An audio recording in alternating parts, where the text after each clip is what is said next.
Fala parceria, professor Red por aqui. Lembra do cafezinho que a gente tinha marcado? É hoje, é agora, ó. É agora, tá aqui no meu relógio aqui, ó. É agora. Pode pegar o seu aí. Vamos trocar uma ideiazinha marota sobre terraplanismo. Eu quero tentar construir uma argumentação aqui, tentar mostrar para você com 3 pontos básicos do porquê eu acho que se você entrasse em uma discussão com um terraplanista agora, provavelmente você seria massacrado. Bora lá então?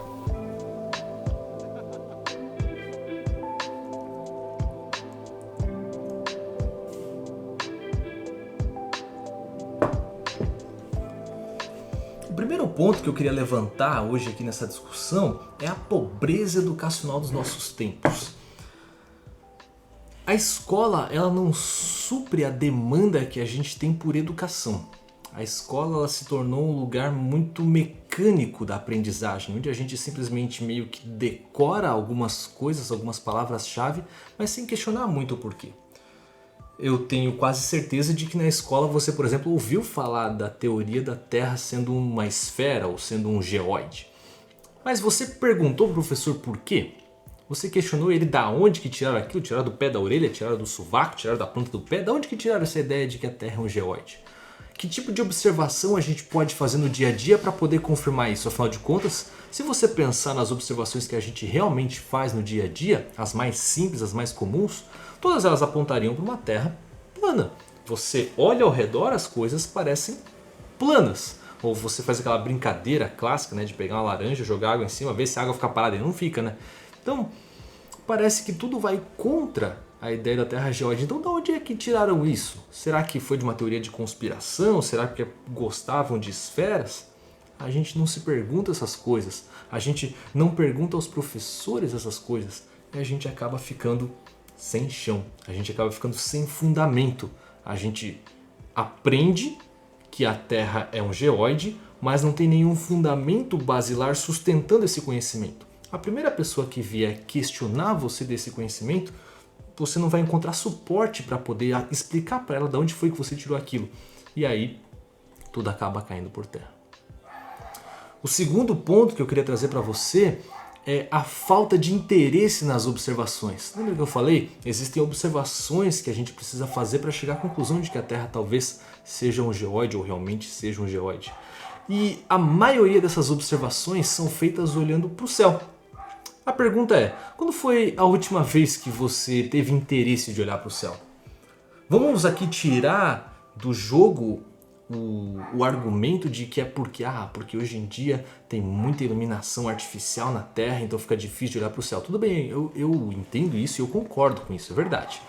Mas a maior parte de nós já fez algumas viagens talvez para o interior, ou talvez já subiu a serra, já foi para locais onde a gente tem menos poluição visual, né? Menos poluição luminosa.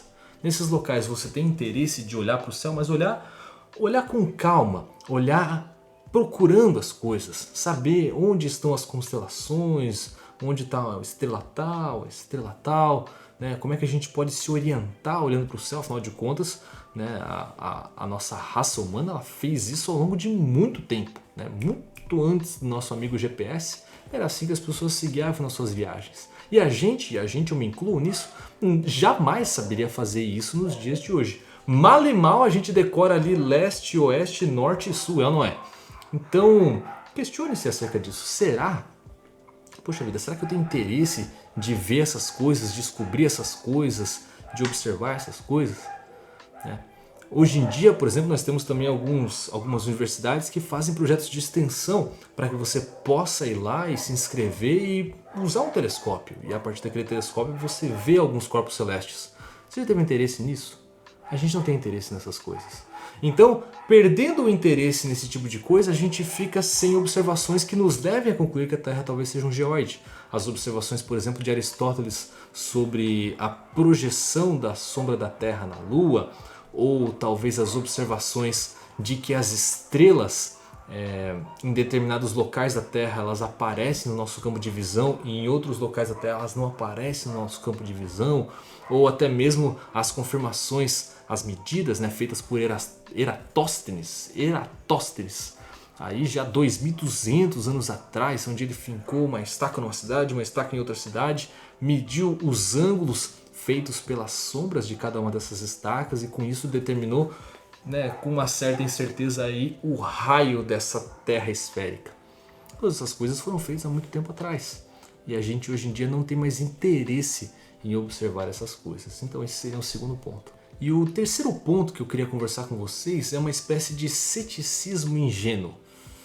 A filosofia da ciência do terraplanismo, ela fala sobre o zeteticismo. É uma ideia de que eu preciso sempre buscar, sempre inquirir, sempre quebrar pressupostos para se chegar a uma verdade científica. Então, em vez de eu criar uma teoria e depois partir para os testes, eu faço uma observação direta da realidade e já parto para os testes buscando encontrar bases, digamos assim, para essas observações diretas que eu faço. Ou seja, eu vou acabar medindo a realidade por aquilo que eu experiencio dela, pelos meus sensos. Se eu vejo, então deve ser assim. Eu vejo a Terra plana, então deve ser assim. Eu preciso buscar artifícios para que ela seja assim. Eu faço isso rejeitando toda a outra miríade de evidências que existe, mostrando justamente o contrário, mostrando que a Terra é um geóide. A partir de observações um pouco mais perspicazes, um pouco mais aprofundadas, talvez não tão diretas, a gente chega a essa conclusão. Mas eu, no meu ceticismo ingênuo, rejeito isso, porque é como se eu tivesse que fazer toda a ciência do zero de novo. E a gente sabe que a ciência não se faz do zero. A gente precisa, assim como Newton falou, né, citando Bernardo de Chartres, eu preciso me apoiar sobre os ombros de gigantes. Eu preciso construir em cima daquilo que já foi construído, certo?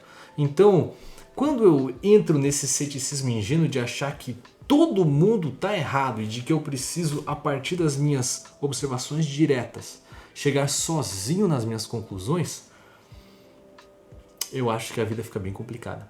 Eu acho que a ciência fica bem complicada. Eu acho que a gente acaba tratando a realidade, nos colocando como sendo juízes dela. A realidade é só aquilo que eu vejo, é só aquilo que eu toco. Se eu não vejo, não toco, não deve ser real. E se a gente fosse falar de mecânica quântica? O elétron, de acordo com a equação de Schrödinger, podendo estar em vários lugares ao mesmo tempo. Ou então se a gente falar sobre a teoria da relatividade geral de Einstein, que diz que o tempo ele literalmente passa mais devagar quando eu estou mais próximo do centro de massa da Terra, e se eu estou mais distante, o tempo passa mais rápido. E isso sendo verificado por vários experimentos. Inclusive, se não fosse levado isso em consideração, você não teria nem GPS. São coisas que parecem completamente fora do nosso senso comum. São coisas que parecem até mentira, porque a gente não tem essa percepção no dia a dia. Mas elas são confirmadas pelos experimentos que a gente faz. E aí? Em quem que a gente vai confiar? Na nossa limitada visão da realidade? Ou na miríade de experimentos que são feitos pelos nossos outros colegas que também estão buscando essa verdade? Então, se fica alguma coisa desse vídeo para você, é para que você seja mais curioso, é para que você tente saber os porquês das coisas, é para que você fundamente os conhecimentos que você tem no dia a dia, para que você tenha bem estabelecidos os seus pressupostos. E dessa maneira, da próxima vez que você entrar num diálogo dessa natureza, você tenha mais contribuições a fazer. Se você gostou desse vídeo, curte ele aqui, ó. Aperta no botãozinho aqui, ó. Belezinha aqui embaixo. Aperta lá. Aperta aí. Apertou? Eu sei que você quer apertar. Aperta aí. Pode apertar. Vai lá. Aperta. Aperta o botão. Se inscreve no canal aqui, ó. Manda para um amigo seu.